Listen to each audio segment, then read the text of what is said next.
कौन हो तुम? बचपन से ही मुझे मारने का सपना देख रहे हैं, फिर मुझे ही नहीं पहचानते?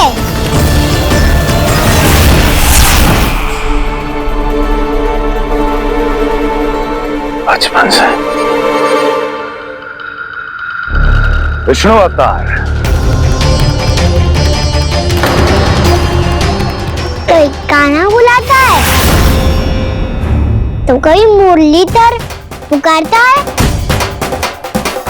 कोई माखन चोर कहता है, कोई कहता है चिच्चोर। पर विष्णु अवतार इस नाम से तो बस आप ही मुझे बुलाते हो मामा जी। इतना साहस, ये तो यहां आ गया है।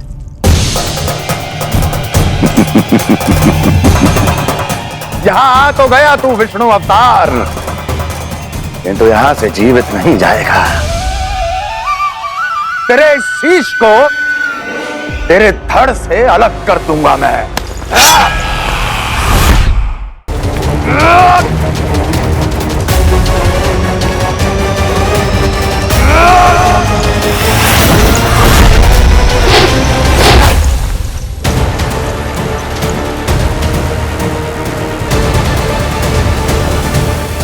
कहाँ देख रहे हो मामा जी? मैं तैयार हूँ।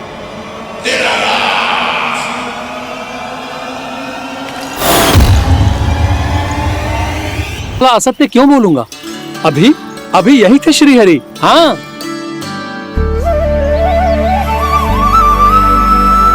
हाँ, जैसे श्री हरि को तो कोई कार्य है ही ना, वो तो आतुर होके बैठे रहते हैं कब तुम हरि हरि बुलाओ और वो दौड़े चले आए। भगवान तो भक्तों के पास आने के लिए सदैव आतुर रहते हैं, बल्कि सत्य तो यह है कि भक्तों के मन में ही निवास करते हैं भगवान।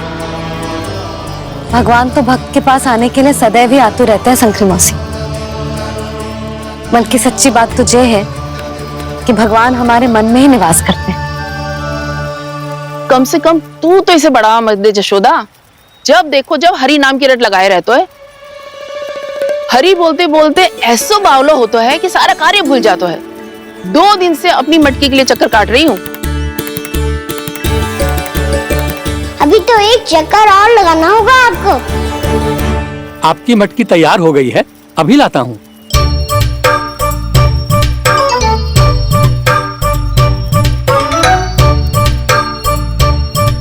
लो जी मटकी।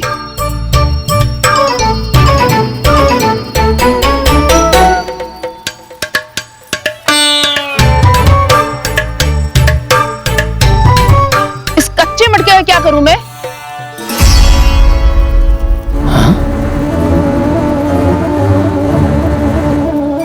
पर इसे तो मैंने भट्टी में पकाया था। अब तू ही देख ले कितना ध्यान रहता है इस कार्य पे। और कह तो है कि श्री हरि आते हैं इससे मिलने। हाँ आते हैं और आगे भी आएंगे हमारे श्री हरि हमसे मिलने। और आके मोक्ष देंगे, है ना? मांगूंगा तो मोक्ष भी दे देंगे, मांगूंगा तो मोक्ष भी दे देंगे, मांगूंगा तो मोक्ष भी दे देंगे। अभी तो ये बता कि तू मुझे मेरी मटकी कब देगो? और मेरी मांग कब पूरी करोगे भोला राम जी? मेरो घड़ा मेरे दिए तो तैयार है ना, कल एकादशी की पूजा और व्रत के लिए। एकादशी का व्रत? हाँ, एकादशी का व्रत। इसे करने से श्री हरि बहुत प्रसन्न होते हैं। अच्छा, फिर तो अभी लाया।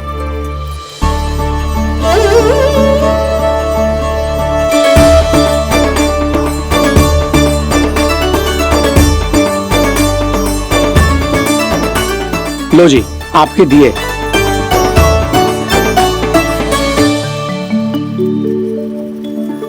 और जो हमने मांगा है वो? बाकी सब शेष द्वादशी के दिन मिलेगा, क्योंकि कल मैं भी एकादशी का व्रत रखूंगा, क्योंकि कल मैं भी एकादशी का व्रत रखूंगा, क्योंकि कल मैं भी एकादशी का व्रत रखूंगा।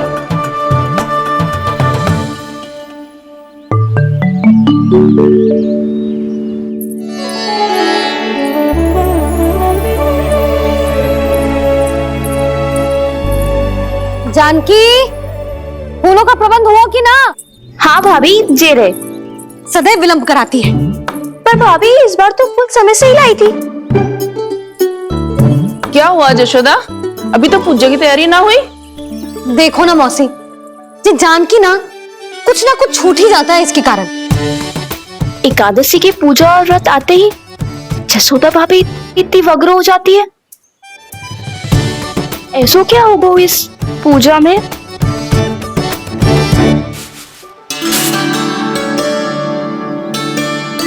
ये थाली में रोली चंदन रखने से, दिया जलाने से के होगो? आपको पता भी है एकादशी का व्रत क्यों रखते हैं, क्या महत्व है इसका?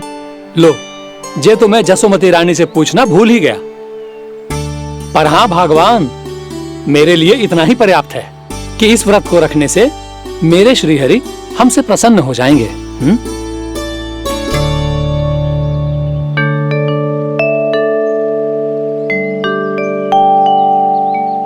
नारायण ही जाने ऐसे कैसे पूजा करते हैं जे श्री हरि की एक मूर्ति तक ना है इनके पास।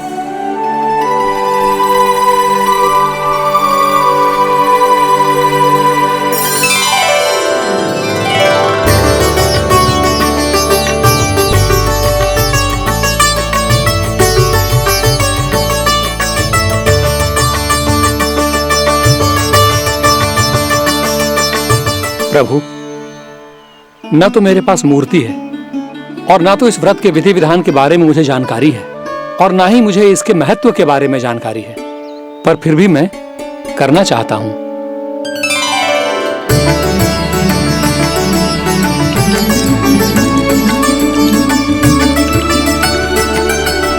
इसीलिए मैं दृढ़ संकल्प लेता हूं, पूरी निष्ठा के साथ, श्रद्धा के साथ और पूरी आस्था के साथ मैं इस व्रत को संपन्न करूंगा।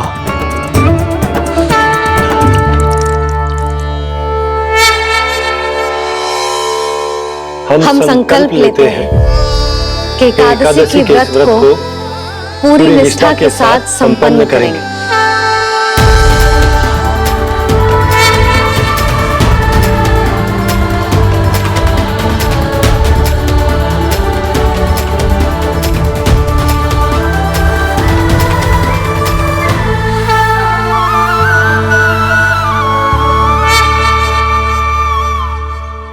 तुलसी जी के पत्ते तो हैं ही ना। श्री नारायण को तुलसी जी के पत्ते के बिना भोग ना चढ़तो है। जानकी, तुलसी के पत्ते कहाँ हैं? भाभी, मैं तो कब से यही पूछना चाह रही थी कि तुलसी के पत्ते लाऊं क्या, पर आप तो व्यस्त थी ना। तुझे कितनी बार समझाओ है ना, यदि तेरे कछु करने से किसी और की कोई हानि ना हो रही हो या किसी के अच्छे कार्य में सहायता हो रही हो तो मुझसे आज्ञा लेने की आवश्यकता ना है। समझ गई भाभी, आगे से जाना उनको। ले अभी लेकर आती हूँ।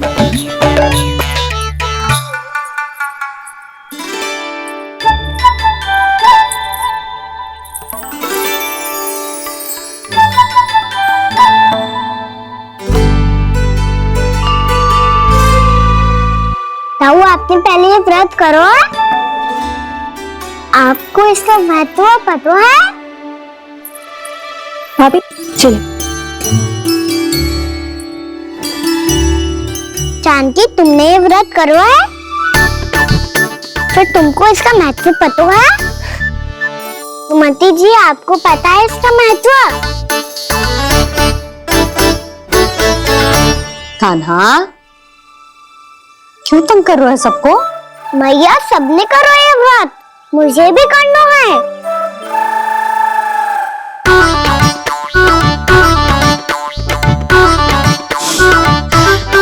ये व्रत केवल बड़ों के लिए होती है लल्ला।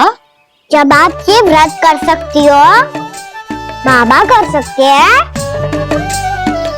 ये सारी गोपियां कर सकते हैं, वो भी कर सकते हैं, तो मैं क्यों ना कर सकता? क्योंकि तू कल तक भूखा ना रह पाएगा लल्ला।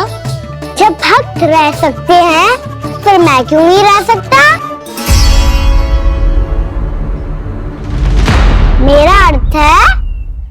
नारायण के भक्त मैया।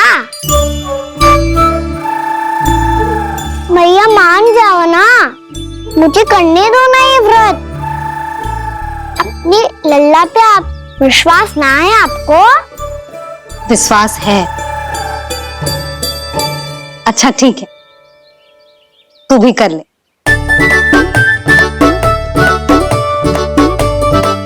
पर मैया व्रत की कथा तो सुनाओ, मैं तो अबध हूँ ना।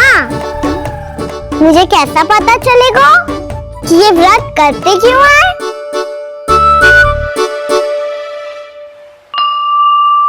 प्रभु, मुझ अबोध को कैसे पता चलेगा कि इस व्रत का क्या विधि विधान होता है और क्यों रखा जाता है और इसका महत्व क्या होता है?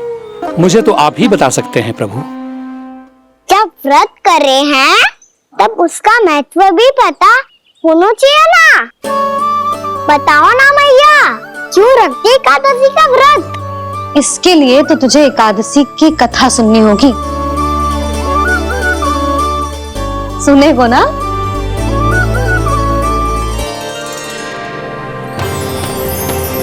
वसुदेव सुतं देवं कंस चाणूरमर्दनम् श्रीहरि, यशोदा परमानन्दम् कृष्णं वन्दे जगद्गुरुम्। वाह प्रभु, अपने भक्तों को एकादशी व्रत का महत्व समझाने का अच्छा उपाय खोज निकाला है आपने।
अब सब जन एकादशी के व्रत की कथा ध्यान से सुनना, तभी जे व्रत पूरा माना जाएगा।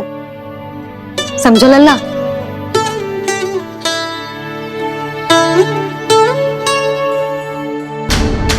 श्री कृष्ण गोविंद हरे मुरारी, श्री कृष्ण गोविंद हरे मुरारी, हे नाथ नारायण वासुदेव, हे नाथ नारायण वासुदेव, वासुदेव।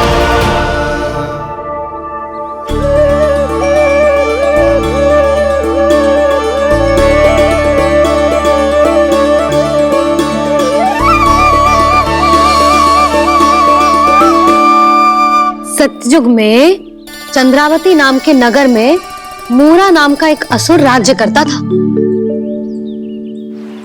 ओम ब्रह्मदेवाय नमः। ओम ब्रह्मदेवाय नमः। ओम ब्रह्मदेवाय नमः। ओम ब्रह्मदेवाय नमः।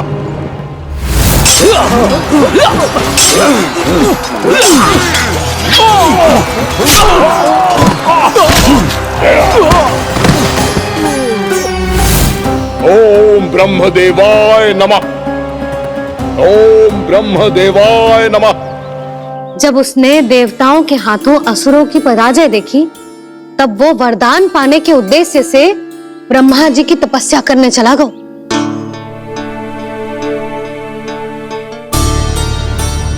शीघ्र ही मूरा की तपस्या सफल हो गई और ब्रह्मदेव जी उससे प्रसन्न हो गए। ओम ब्रह्मदेवाय नमः। ओम ब्रह्मदेवाय नमः। ओम ब्रह्मदेवाय नमः। ओम ब्रह्मदेवाय नमः।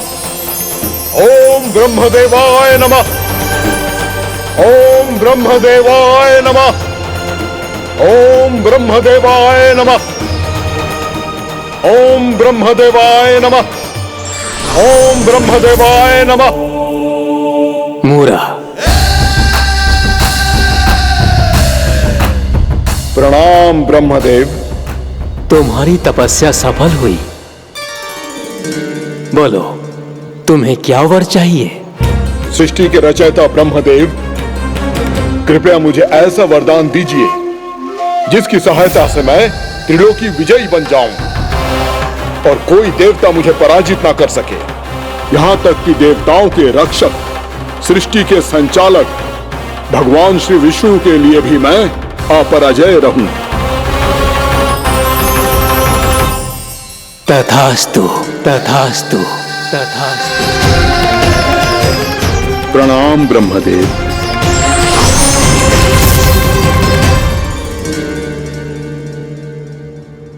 ऐसा वरदान पाकर मूरा बहुत अभिमानी होगा। यक्षों, किन्नरों, यहाँ तक कि देवताओं को भी युद्ध के लिए ललकारने लगो, पर किसी ने भी उसकी ललकार को स्वीकार ना करो, क्योंकि सभी उसकी शक्ति से बहुत भयभीत थे और उसके सामने युद्ध किए बिना ही अपनी पराजय स्वीकार करने लगे और फिर दंभ में आके उसने स्वर्ग लोक पर भी आक्रमण कर दिया और देवराज इंद्र तक को चुनौती दे डाली।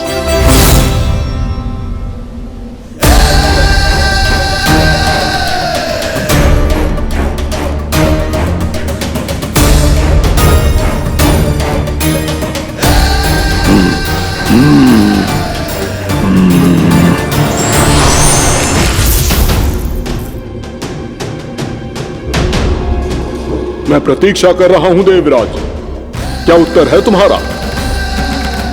मुझसे युद्ध करोगे या फिर बिना लड़े ही पराजय स्वीकार कर मेरे अधीन हो जाओगे और सौंप दोगे मुझे अपना ये स्वर्ग लोक? सारी शक्ति तुम्हारे मुख में है या कुछ बाहुबल भी है तुम्हारे पास? मैं तुम्हारी चुनौती स्वीकार करता हूं मूरा, मैं तुम्हारी चुनौती स्वीकार करता हूं मूरा।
खैरिए देवगण, असुरराज मूरा को ब्रह्मदेव का आशीर्वाद प्राप्त है। आप में से कोई भी इन्हें पराजित नहीं कर पाएगा।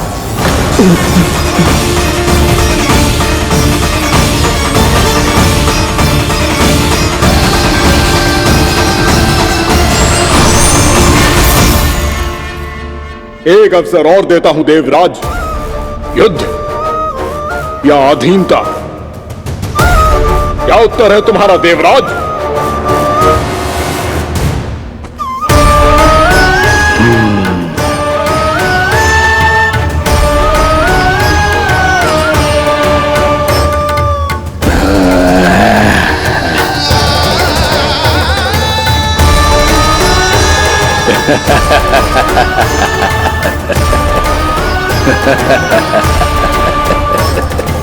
इंद्र और सभी देवताओं ने मूरा के आतंक में आके उससे भयभीत होके अपना सिंहासन छोड़ दियो।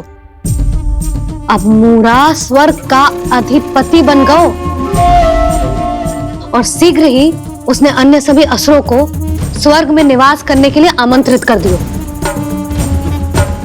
और इस प्रकार से वो धीरे धीरे तीनों लोकों का सम्राट बन गया। उसे किसी ने रोका नहीं मैया। ना लल्ला, इतना साहस किसी में था ही ना। और फिर जे निश्चित करने के लिए कि भविष्य में किसी और असुर की मृत्यु ना हो, वो यमराज पे भी विजय प्राप्त करने के लिए यमलोक की ओर प्रस्थान कर दियो। वो तो अपने आप को और सभी असुरों को अमर बनाना चाहता था। पर देवता और यमराज भी उसकी जो योजना समझ गए थे, इसीलिए उसके आने से पहले ही सारे देवताओं ने श्री नारायण से सहायता के लिए गुहार लगाई। अब केवल आप ही कुछ कर सकते हैं प्रभु। अभी तो मूरा केवल त्रिलोक का स्वामी है, और यदि उसने यमलोक भी जीत लिया तो वो जीवन को ही नियंत्रित नहीं करेगा प्रभु, वो मृत्यु का भी स्वामी हो जाएगा। ऐसे में पहले सृष्टि का संतुलन तो नष्ट होगा प्रभु, और फिर स्वयं सृष्टि ही नष्ट हो जाएगी। ऐसा नहीं होगा यमदेव, नियति ऐसा होने ही नहीं देगी। विधि रचेगी खेल और मैं बनूंगा माध्यम। असुर राज मुरा का सामना मैं करूंगा। बस आप मुझे चुनौती देने के लिए उसे तैयार कर लीजिए, चाहे उसके लिए आपको साम दाम दंड भेद कोई भी उपाय क्यों ना अपनाना पड़े।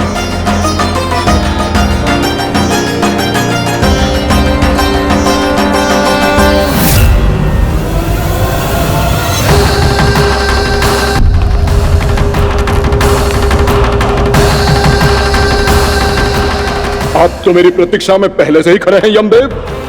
तब तो आपने मेरी चुनौती के बारे में भी सुना ही होगा। कहिए, क्या उत्तर है आपका?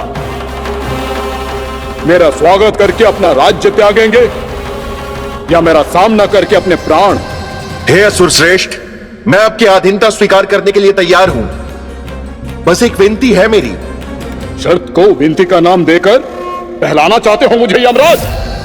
असुर राज मूरा के सामने शर्त रख पाओ, इतना सामर्थ्य नहीं है तुम में। इसका आभास है मुझे असुरराज, पर मैं आपकी अधीनता स्वीकार करूं इससे पहले आपको स्वामी धर्म का पालन करना होगा। मेरे पुराने स्वामी के क्रोध से मेरी रक्षा करनी होगी आपको। कौन है तुम्हारा पुराना स्वामी? भगवान श्री नारायण। और छोटी माँ, मूरा असुर को तो श्री नारायण से भी रक्षा का वरदान प्राप्त था ना? यही तो श्री नारायण की लीला थी बलराम। पर वो राक्षस अपने दम में जे समझ ही ना पाओ कि वो क्या भूल करने जा रहा है। अब पहुंच गो भगवान श्री नारायण को चुनौती देने के लिए।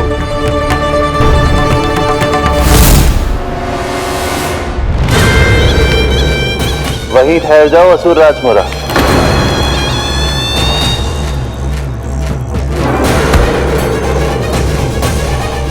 यहां क्यों आए? आपको पराजित करने और ये वैकुंठ जीतने, ताकि मैं यमलोक का स्वामी बन सकूं। फिर आओ, युद्ध भूमि में मेरा सामना करो।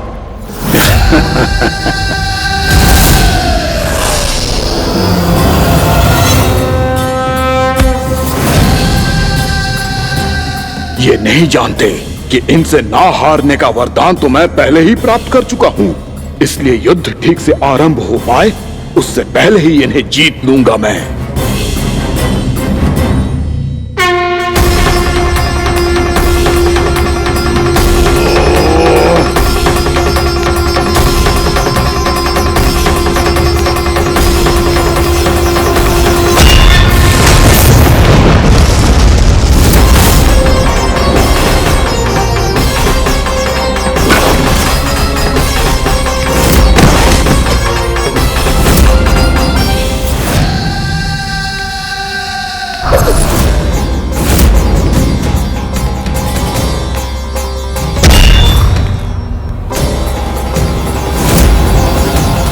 और इस प्रकार ये युद्ध वर्षों वर्षों तक चलता रहो।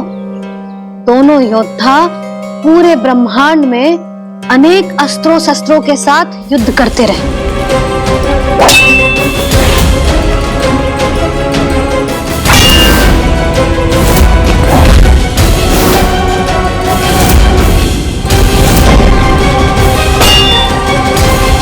फिर क्या हुआ मैया?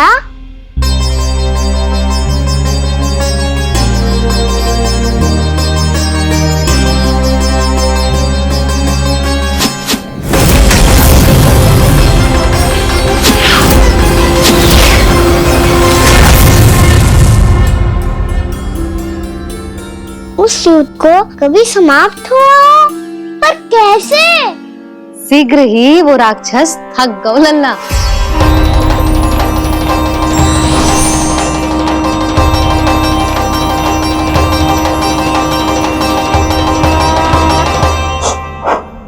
खड़े खड़े देख क्या रहे हैं नारायण? आक्रमण कीजिए, वध कर दीजिए मेरा।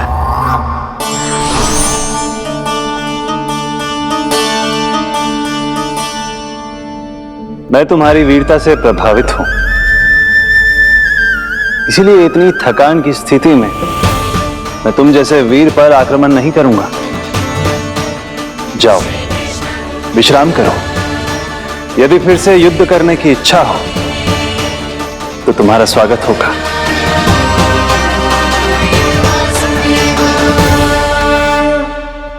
जे कह के श्री नारायण बद्रिका आश्रम चले गए और वहां हिमवत नाम की एक कंदरा में ध्यान लगा के बैठ गए। उधर वो राक्षस विश्राम करने लगो। अनेकों दिन बीत गए और अब वो राक्षस मूरा फिर से स्वस्थ होके बलवान हो गया था।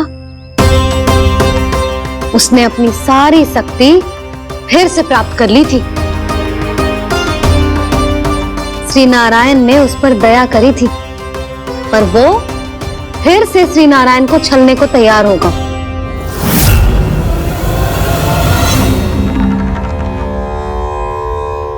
ध्यान में बैठे बैठे श्री नारायण योग निद्रा में चले गए, पर दुष्ट मूरा इसी अवसर का लाभ उठा के उनकी कंदरा में घुस आयो ताकि वो सोते हुए श्री नारायण पे आक्रमण कर सके।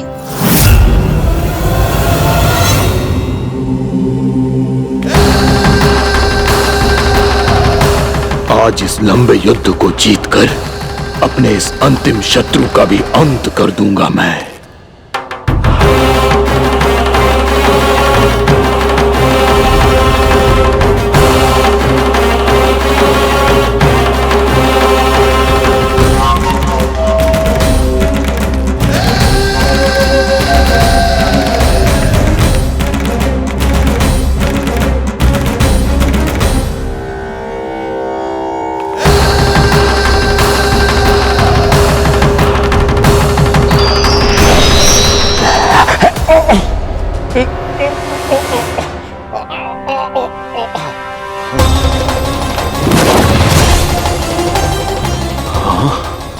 दुष्ट राक्षस, प्रभु ने तुझ पर दया की, तुझे संभलने का अवसर दिया। तू इन्हीं पर ही छल से वार करने चला है।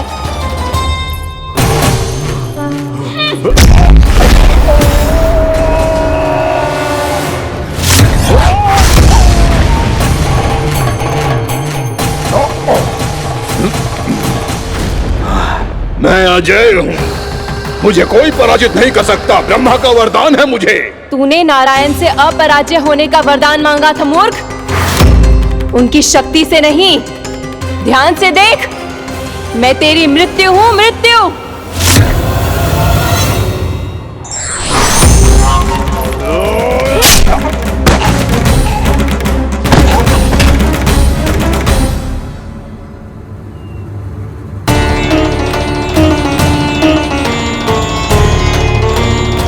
वो देवी कौन थी छोटी माँ? और कौन बलराम, वही तो थी देवी एकादशी।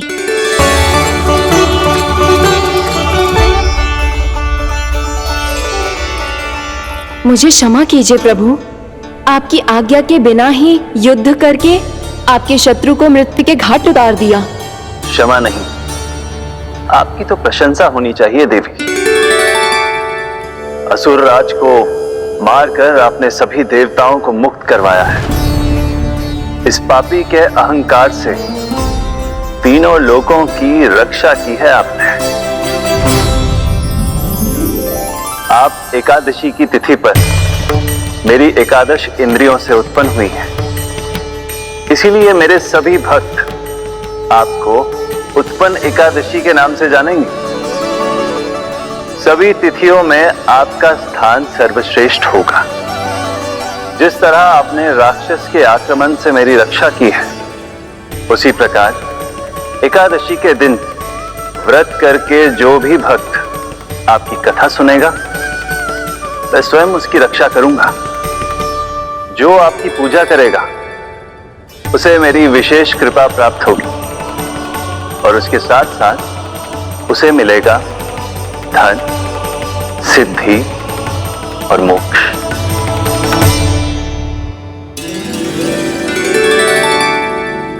इसीलिए आज के दिन व्रत रखने का बहुत अधिक महत्व होता है।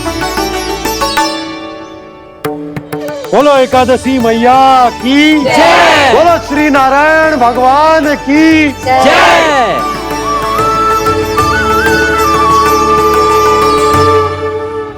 प्रभु की कृपा से एकादशी का महत्व भी पता चल गो और मेरा व्रत भी सफल हो गो। अभी नहीं भूला राम, एकादशी का व्रत पूरी तरह तभी सफल होता है जब द्वादशी के दिन उसे पूरा किया जाता है।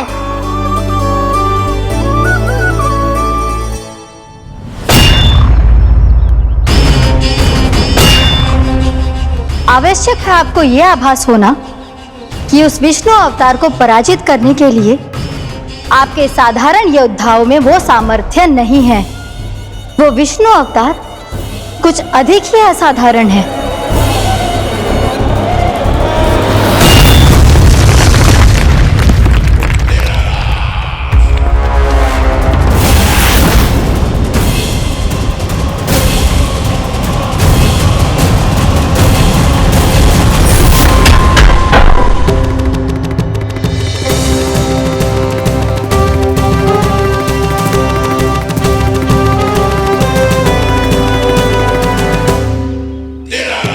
अब मैं दिखाऊंगा उस विष्णु अवतार को असाधारण शत्रु क्या होता है।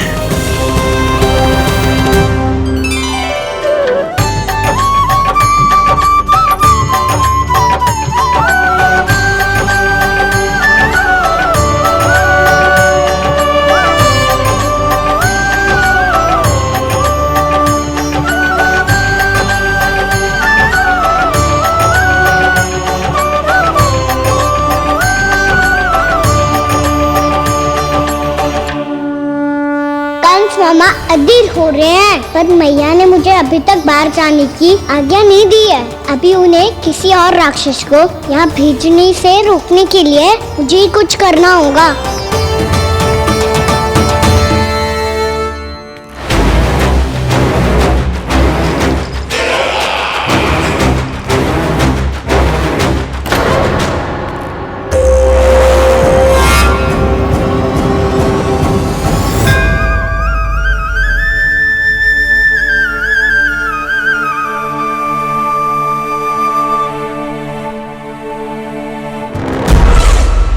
कौन हो तुम? बचपन से ही मुझे मारने का सपना देख रहे हैं, फिर मुझे ही नहीं पहचानते।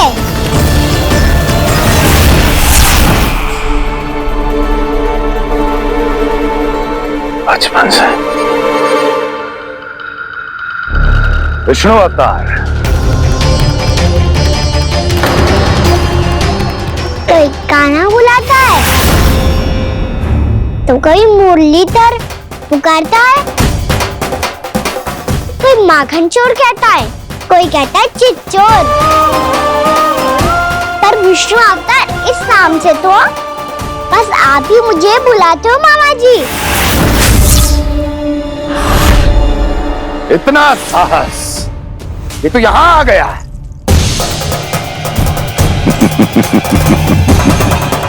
यहाँ आ तो गया तू विष्णु अवतार, किंतु यहां से जीवित नहीं जाएगा।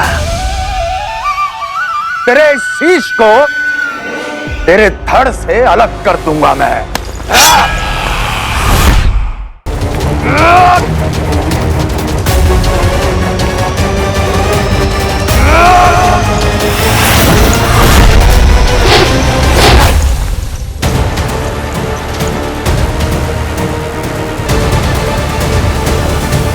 वहाँ कहाँ देख रहा हूँ मामा जी? मैं तैयार हूँ।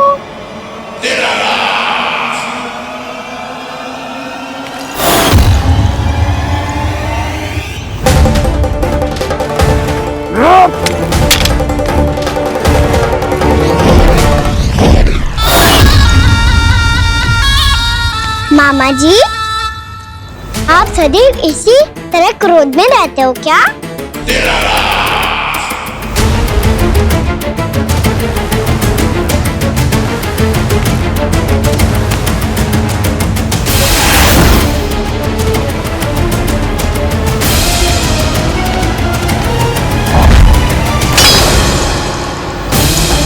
छोड़ मेरी तलवार को। छोड़ो तो तब जब पकड़ा हूँ।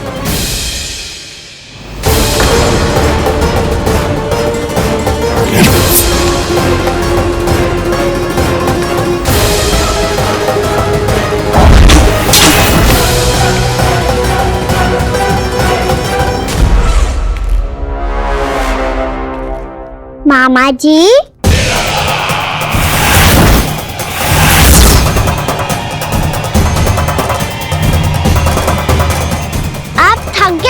थोड़ा विश्राम कर लो। आपका तो पता नहीं, मैं अवश्य थक गया हूँ।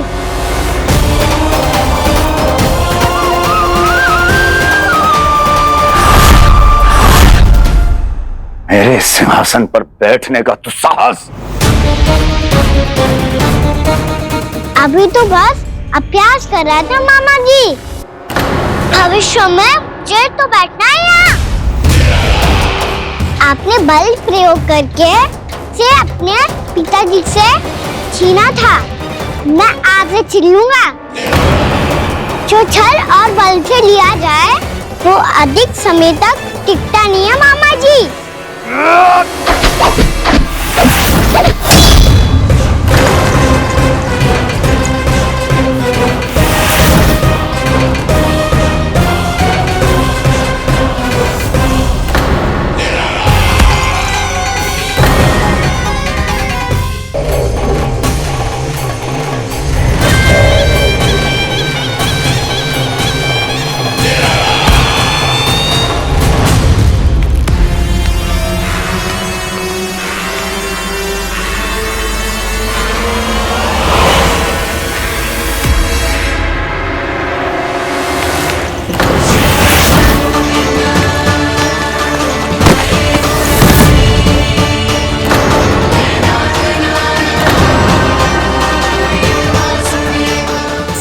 आपको ये सिंहासन छोड़ना होगा।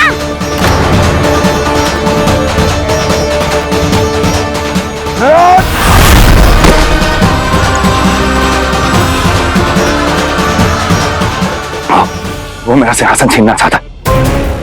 वो आ रहा है, वो आ रहा है। सैनिकों!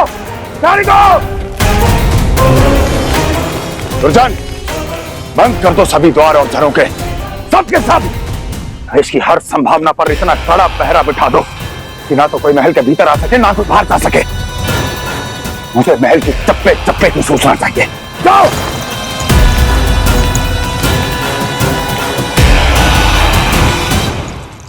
सिंहासन।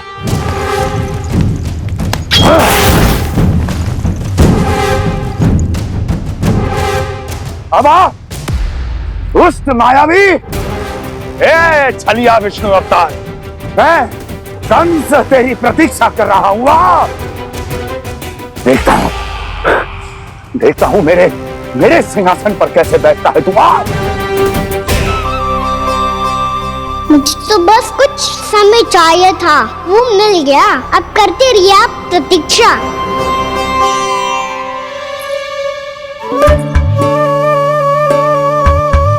जी अपने आप से बातें क्यों कर रहे हो जी?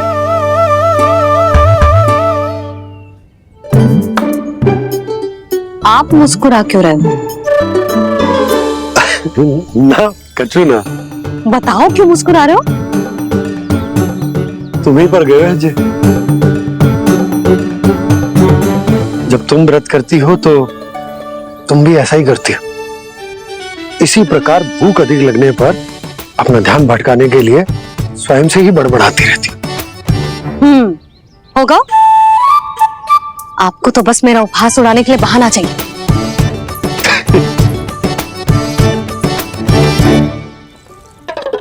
लल्ला, भूख लगी है?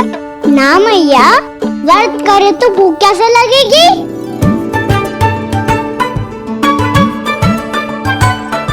यदि लगी हो तो छोटे बालकों को थोड़ी बहुत भूल चूक क्षमा होती है। कछु ना तो फल तो तू खा ही सकते है। अब तो पूरे नियम और विधि विधान से व्रत तोड़ूंगा। कल द्वादशी के सुबह मुहूर्त के अनुसार। ठीक।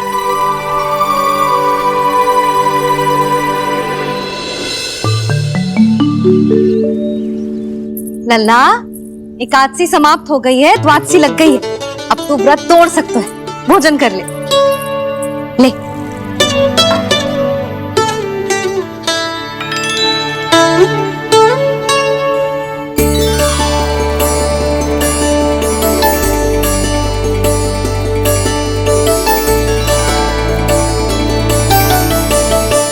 आज तो कार्य कर लीजिएगा। मैं ना चाहती कि सब गांव वाले फिर से आपका उपहास उड़ाएं। अरे, इसी क्षण कार्य आरंभ करना आवश्यक ना है। कुछ खा तो लो। कल भी पूरे दिन व्रत में रहे, अब तो कुछ खा लो। ना ना, अभी बिल्कुल भूख ना है। और हाँ भगवान, तुम्हें चिंता करने की आवश्यकता नहीं है।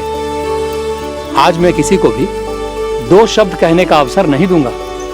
अरे, कुछ खाओगे पियोगे नहीं तो कैसे रहोगे?